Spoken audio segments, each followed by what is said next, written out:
Hey everybody, this is Gerald Lott, Executive Director of Sauk Valley Voices of Recovery. Um, Welcome to the RecoverCom podcast. This podcast is dedicated to the growth of ideas, concepts, outlooks that support recovery and recovering communities. As I said, I'm Gerald, your host and a person in long-term recovery. I'm also founder and executive director of Sauk Valley Voices of Recovery. I'm a certified peer recovery support specialist, an entrepreneur, a father, and after a long list of careers and occupations, I found my calling in helping other people to find recovery. My core belief is that people have to make an effort to change their lives. It's not just going to happen overnight. The saying, no pain, no gain, is exactly correct. A person cannot make significant changes to their life without enduring and often welcoming discomfort. It isn't the change that hurts us, it's resistance to it. It's when we try to stay the same, even though the world and the universe are telling us something different. So welcome to the podcast. I got a great guest today. His name is Todd Noack. There's Todd. Hey, Todd. Hey, how you doing? Todd is Executive Director of Life Connections Peer Recovery Services in Iowa. We met through my friend and coworker Lauren, and her cousin, I guess, is part of your organization, and it just so happened that we linked up and we were like, oh my God, we like doing the same stuff. So welcome to the podcast, Todd. Thank you. Absolutely. Yeah. Lauren's cousin is one of my board of directors. There you go. There you go. Well, tell us about Life Connections. You got a board of directors, so you got to be doing some big stuff. Yeah. Been doing some big stuff, and originally it was a little bit small. The idea, the concept is, some of the things here in Iowa that I've seen is it's a challenge, right? When you're in recovery and you're looking for things, it's like being a pirate with a half of a pirate map to the goal and not knowing where to go. And so for me, one of the things that I really seen is that we needed more community integration services like peer services. And so the concept of why I started this organization and founder of Life Connections Peer Recovery Services, that's what we have, I think, in common too, Gerald, is that I wanted to open up Iowa's first peer-run respite house, a place where somebody can go instead of having to go to an ER or an inpatient or end up in jail, and also just to be able to change your environment. And that kind of turned into a little bit more than what I had anticipated. So we did finally in 2018 open Iowa's first peer-run respite, Rhonda's house. But then we also opened up the first after hour wellness recovery center where people can take part in support groups, computer lab, different resources, just that one-on-one support. And it's really grown because them are the two main projects that we have, but we have a little bit of other things that we do. As a matter of fact, in the 1st of January, we're going to be taking over doing some peer support training in the whole state of Iowa. And training new peers that are up and coming to go out and work in the field. That's pretty cool stuff. That's pretty cool stuff. I let's take one step back. What is a respite house? Yeah, so a lot of people are unfamiliar with a respite house and the whole concept. The way I like to really express what it is, it's your bed and breakfast for your emotional distress and life interrupting challenge. We don't really focus on, addiction or mental health. We focus on the person and the soul. So when they come to Rhonda's house, it's something that's absolutely free to them.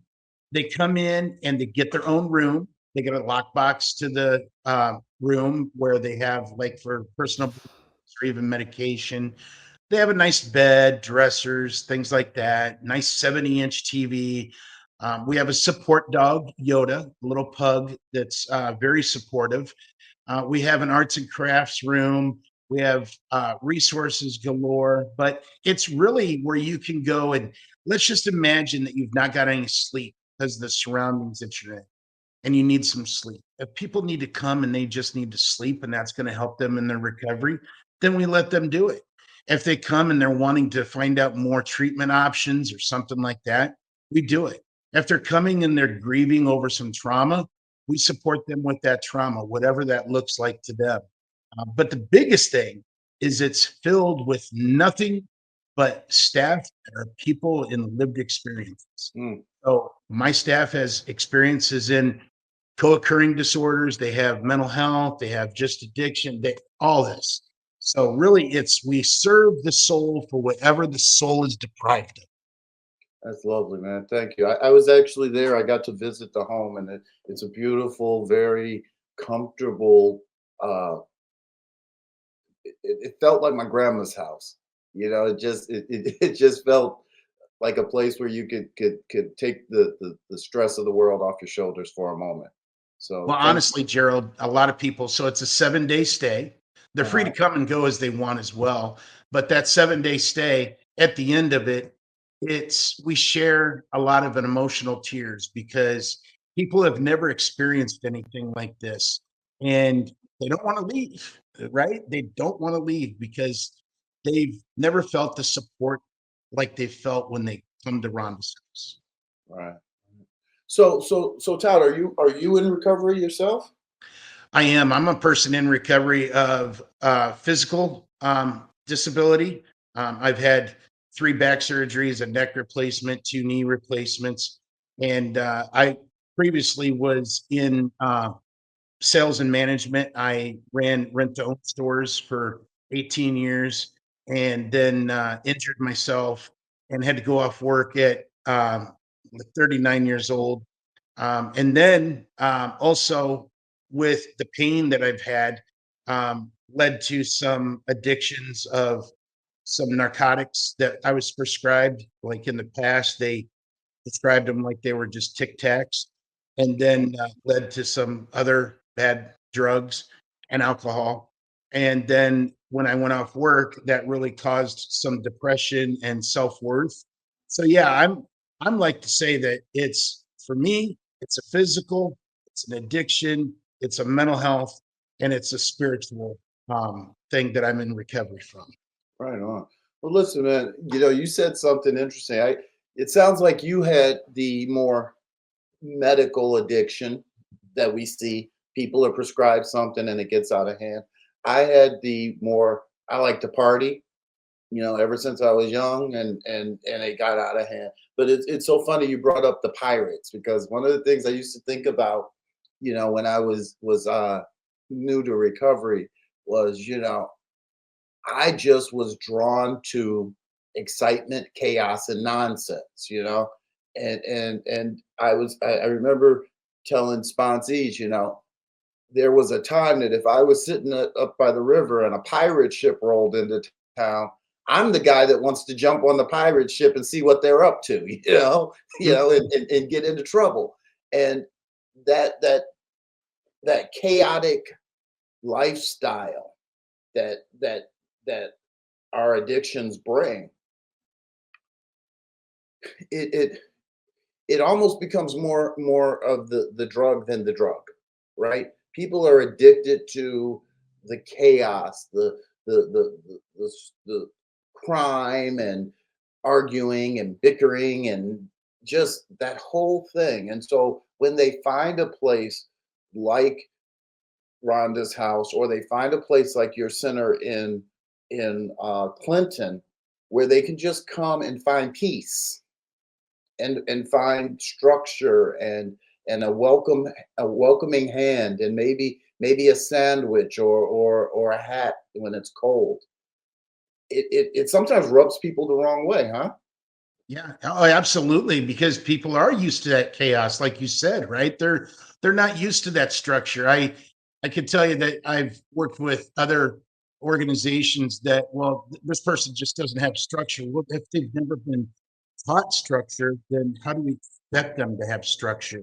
You have to take that one step at a time. You can't get to the second story house by jumping from the first step to the 12th. You have to take each step and take it as slow progress, and give them some acknowledgement of them small accomplishments of maybe just even getting up that day, right? It's that whole piece like you're talking. I love that. I love that. I love that, Todd. And You know, when you say you can't get to the second floor, it's so true, right? There's just no way to get to there without passing through what's in between. And a lot of times people don't understand that what that is, that's learning how to ask for help. That's accepting help. That's humbling myself, right? I remember when I got sober back in the 90s, and I'm living a sober living home. I've got a jacket that I got from Goodwill that's got a giant rip in the back. I've got the same clothes I've been wearing for the last 3 weeks, and I'm out looking for a job. And in my mind, I'm really thinking I should be applying for executive positions. Don't they Mm, know who I am? You know what I'm saying? mhm. And, Yeah. and it's like, what? No, you gotta start at the bottom and work your way up. And it's just my mind was not ready to accept the realities of that. So tell me about some of your work that you do. So everybody's got those good stories, man. Tell me some stories. Yeah. Well, I think about a person when we talk about the respite house, I think about a person that is living in DeWitt now and has since 2019. um, Came to us homeless, drug addictions, mental health, domestic, and actually um, worked in 7 days so hard on herself that everything the staff did, I mean, it was amazing what she did. All we had to do was give her the information, support her while she was there, and she did the work, but found uh, a group home to get into in DeWitt and resides in DeWitt. And I think about that because that person came to work for us after a Mhm. number of years. And what an amazing story to come from the street to moving in a new environment, a supportive environment, and then now really just being able to share with others that these things are possible. And then another story out of the respite house is I remember that this lady that came in January of 2020 from the other side of Iowa in 2019 had been in an inpatient 9 times out of 12 months. And since to this day, because that person stays in touch with us, stays in touch with me, since then, she's only been in an inpatient 1 time since January of 2020. Right And on. she always tells us that it's because of us. We're prideful sometimes. Yeah, we know we supported that person, but ultimately, if that person hadn't done all the things, take part in all the new rap skills and different uh, social skills, that person is probably right. They probably wouldn't have. But the biggest thing I think is the resources, right? Because we've been down that road, we know the resources, and to be able to offer them resources to people so that they can have an alternative to something that they really don't need that's a higher level of Well, wellness center. I kudos. just I just got to give you the wellness center. So the wellness center, Tiffany at the wellness center is awesome and her team are awesome. So one of the things that we do down there is we also have a virtual wellness center, kind of like what we're doing right here, right? Hmm. Because people don't have transportation or maybe they're not close to us, but they want to be in support groups or get one-on-one support. So we have a virtual recovery center and we quite often have some good numbers on that. And the thing that's really progressed is we've started to get numbers where it's not just Iowa. We get a lot of people from Florida, Michigan, Minnesota, California. But just recently, it's just amazing that probably 4 months ago, we had a person that joined from Vietnam Mm. and this person keeps coming back. And we think in the United States that we do have a mental health issue and we have an addiction issue, but the stigma that is in that different culture, and to see that person join us to really work on their recovery because they have no support. that just amazes me that we're touching lives from here to other countries. That's big stuff. And not only other countries, other states, because we are now partnering to try to send people back and forth. We for those that don't know, we are kind of bordering the Mississippi River with Todd on one side and Sauk Valley Voices on the other. And we're creating this uh, network because there are several people that parts of their lives happen on either side of the river. But it's just so amazing, man. I know beyond what you're doing with Life Connections, you're also part of the national recovery conversation. Tell me about some of your work out there in the world. Yeah, so some of the national things is I'm part of a peer respite coalition where all the respites in the U.S.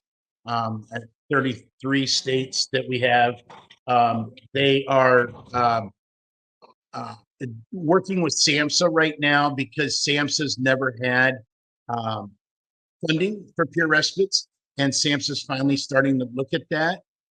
Some of the other things that we're doing nationally is we have become advanced level RAP facilitators here. So we can go out and train RAP, and that came from the Copeland Center. And that's actually how we really got started when I had this idea, because I wanted to make sure we do it right. And the Copeland Center is actually a national technical assistance center that help peer run organizations get started and meet evidence based practices. And so they actually came in and supported us with making sure we, did things right as far as having a board, bylaws, staffing, HR stuff, things like that. So that's a lot. And then also, we're part of the Crisis Residential Association, and that's a big movement with, the way people can access services, but not have that forced treatment too, right? Where, recovery housing, peer respites, crisis stabilization, access centers are all them points of access for people, so they don't have to be in locked facility, whether it be jail, a hospital, anything like that. So Todd, when did Life Connections start? So we actually started in 2016, late 2016, and got our nonprofit status. And then we finally opened the respite house and the wellness center at the same time. And that was October of 2018. So I assume in 2016 it's Todd standing in a cornfield by himself. Yeah. How many people are with Life Connections now? Yeah. So we have 12 employees. Wow. And right now our board is that's the thing about board members is and boards working together is sometimes they're doing really good stuff, but then they kind of, oh, we hit a bump in the road. And right now we're at 5 board members. We're looking for more, so if anybody ever has the initiative and wants to join a board for a good organization, we're looking for some. But I could say that we are starting to rock it off. We did some strategic planning this year, and I see so many positive changes coming. So many positive changes that I think it's going to increase here in Iowa, because Iowa's going through a transformation where they're going from regions to districts. And one of the things that the districts has to implement is peer respites in every district. So we're really looking at the concept that we might be able to put a respite house in all 7 districts of Iowa. Well, I want to get into a couple of issues that may get a little hairy, and if you don't want to go into it, I understand, brother. We opened a sober living home in our community, and we encountered incredible NIMBYism. And for those at home, that's not in my backyard. Stigma, fear, um, denial, all raised their head. And our sober home has now been going for 2.5 years. We've had very few problems. uh, in fact, now the neighbors who wanted to run us out, don't even notice us anymore. But man, it was hard to get that going. Um, and that is the Legacy Sober Living Home in Dixon, Illinois, that I'm discussing. Um, how was it getting a respite? I mean, respite, homeless shelter, sober living home, all swirl around in people's heads as the same beast, Mhm. regardless of what the reality is. How did they react when you went to set up Rhonda's house? Yeah. So when we had this thought and we were just trying to still figure things out, um, one of the things is that your respites are normally zoned as residential settings. And so we actually found a house in a residential area. And just so people, if they don't know, DeWitt, Iowa has a population of about 5,000 people. Big farming community and a lot of churches, a lot of banks. So we went to the city and we explained what it is we wanted to do. And they said, well, you need to be zoned commercial. And that was a challenge because in this town, it's hard to find the actual location where you can actually have just a house, in a community setting. And we were having trouble with that. So one day I was thinking, well, I know that our small hospital owns 3 houses behind the hospital. So I went to the hospital and make this long story short, asked the president of the hospital if we could use one of the houses for a couple of years. And through many meetings and discussions, uh, in a year and a half, they actually decided to let us use one of the houses and remodel it for us. Hmm. In that process, I started community conversations with churches, which was really good. There was obviously questions there, concerns, but they were addressed, and I feel that they thought it was addressed well. Well, one of the problems that we still have today in 2024 is this. When I went to the police chief, because that is a good person to collaborate. Hmm. Unfortunately, that police chief said, "At least I know where my officers are going to be called." Mm.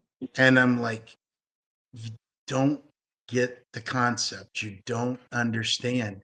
And I think some of the things, Gerald, with what you're talking about is people not understanding is they've not had it in themselves and they've not had it in their family, and they're quick to judge, right? Like I said, I still get that with the police department. Um, we've had to call the police department maybe 2, 3 times, not even for anything major, just because it was a situation that really involved having law enforcement. As a matter of fact, we had a guest staying at the respite house that said, the next day after they came, they said, I wonder, I think I have a warrant for my arrest. And the police came and it was a smooth transition. It's just the concept, right? Because let me say this. If you hear about a shooting on the news, what is the very first thing that's going to come out of somebody's mouth? That person suffers from mental health issues. Well, maybe they do, but is that totally why they did that? Might be, might not be. Well, I'm taken aback by what you're saying. It reminds me of when we were trying to get our house going, and somebody said, "Well, what if a drug dealer sets up right outside the house and he's selling drugs to the people in the house?" And I was like, that was just such a backwards concept, because I was like, that would be the dumbest drug dealer ever. Why would you set up to sell to a bunch of people who have agreed to go live somewhere where they can't do drugs, right? You know, I think they thought that we were just going to go grab people against their will and force them to live in our house, Yeah. right? Yeah. And those people still want to get high, but we got them locked in the house behind the door. They can't get out till we open the door. Yeah. When when the reality of the situation is, it's a home of people who have asked to be in a safe environment. They've That's right. asked. to have somebody help them. It That's is right. they want to get sober. They Yeah, want to get better. They want to change their life. People that don't want to change their lives don't come and ask for help. that's right. I didn't want to get addicted to the painkillers that I was on. I didn't want it to take me to a level that I was going to move to cocaine. I didn't want to get depressed because I felt self worth. But what I did want is I wanted to be supported and I wanted to feel safe and I wanted to know how can I work through this? And I think a lot of people are told so many times what they have to do and what they need to do, and they're never asked, what would you like your life to look like? What do you want your life to look like? Right. And if we maybe did that and we started there, and I think that we sometimes do a wonderful job at crisis services, and Lord knows we spend a lot of money on crisis services, but we don't spend half our time on the post crisis service. You know, when they get out of the inpatient, when they get out of the jail, what are we Yeah. giving them? How are we knowing that they're going to be supported once they walk out the door? Because I guarantee you, 30 days later, when they walk back in, we're going to get roll eyes, or we're going to get, oh, here he is again. Right? Mhm. Maybe if we change our concept as a human being and start caring for these souls that want to not be in addiction or in mental health, maybe we could start there. Come on, man. Preach at me. Preach at me, Todd. Love it. Look, man. Here's the thing, man. When is the world going to realize that you don't get fixed in 28 days treatment? Right? It's a process that takes. I am 16 years sober, and I'm still crazy, Todd. I'm still trying to figure this thing out. I had the most horrible day yesterday. And a friend of mine said, "Hey, do you think this is something that's going to make you drink?" No, it's not going to make me drink, but that doesn't mean I can't tear my life down in so many other ways, right? That's right. And it is a continual process of learning how to live in this world that goes on for the rest of someone's life. And so when when when people we send people away to treatment and they come back and you're like, oh, he's still not fixed. He's not going to get fixed. You You know, know, he needs support. He Gerald, you're needs bringing that up, and that's amazing. You're bringing that up because so many parents of adult children that I've talked to is I just want my son to be recovered, and I say, that would really be lovely, but unfortunately, I don't think there's really anything that's going to ever do that. This person is always going to have to be and live and manage in recovery, not recovery. Well, I take my car and I tell them I need a muffler and they fix it. And then I called the guy for the refrigerator and they came over and they fixed it. And then I needed a roof and they came and they fixed it. Why can't you fix my son? Yeah, because parts break. Parts break. That's right. Yeah, Part well, I'll tell you, my main part is broken, brother. Well, and I think Gerald, I could appreciate that, and us being in the same kind of role that we carry a lot of weight too, right? Like unfortunate situations where maybe a staff member is not doing well in recovery, and you're trying to support them, but they're not taking that personal responsibility. And sometimes it's unfortunate that we have to put that professional hat on and say, I'm sorry, I've done everything I can do. But unfortunately, this you're going to have to find something else, and still be here to support you. Hey, even if you're not going to work here anymore, if we can ever support you at the house or at the center, please, we're here for you, man. It just right now, in recovery, you've got some things going on. Yeah, I've had to go through that several times, and I've never been. It's been rare. Let's say that it's been rare that I could maintain the relationship with a staff member when they leave, um, because no one resents you more than somebody that you're trying to help, you know? And it's tough. It's tough. It And is. I respect the heck out of anybody that is doing this. Had I known what I was getting into when I started my organization, I don't know that I would have. Um, I'm glad that I did, not necessarily because of what it's done for me, but the people around me that I have seen take it and shine, um, Yeah. and the people that I've gotten to meet, like you. Yeah. Um, we're kind of at the end of our time, so I want to give you a couple minutes to just make your pitch to everybody out there. What can they, what can life connection do for them? How do they contact you? What do you need Sure. from them? Do you need donations? Do you need help with anything? Give it to them, man. Let's let the world know. Sure, you got it. So being a nonprofit, yeah, we always are looking for donations.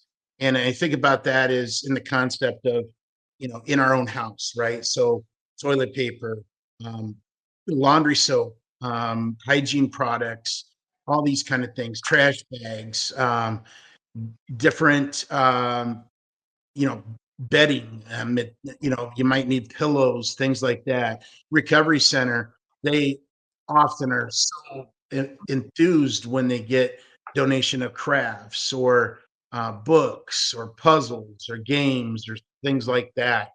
Um, but my biggest pitch is this, and especially this time of year, difficult time for a lot of people, right? I know me too. My mom, ever since she passed, I really struggle at this time of year.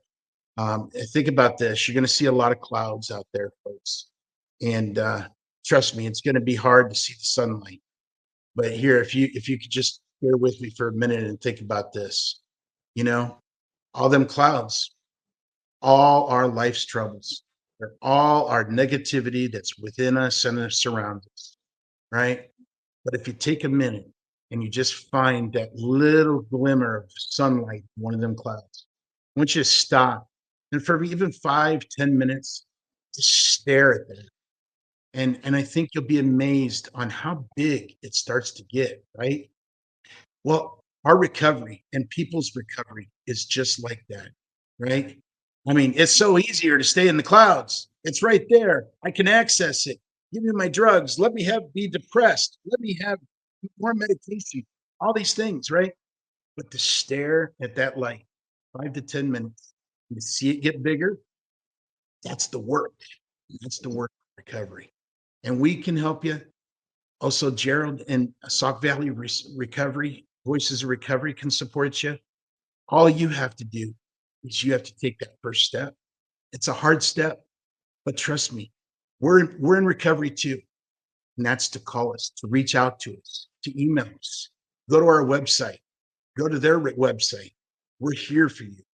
We don't want to see another person lost in this shuffle.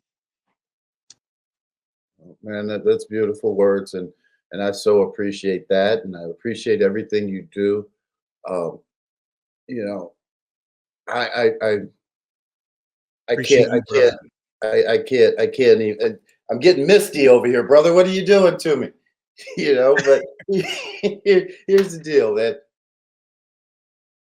I come from industries that were about greed and and Mm, and they were about getting money, and I come into this thing where everybody is just dealing out of love, and it is so amazing, and it just warms my heart, and I just feel so honored to have met you and to be able to call you friend and colleague, and just keep doing what you're doing, my man. Right on. Let's do it. Let's yeah, do the shake, yeah. huh? All right. Oh, okay. This is gonna get creepy. So, No, hey, listen, Todd, I'm going to let you go, and we okay. will talk soon. But thank you for being on the podcast, and thank you for all the work you do. Thank you, my friend. All right, Thank be blessed. you. Bet. So that's our show, guys. Thanks for checking it out. Todd's incredible guy.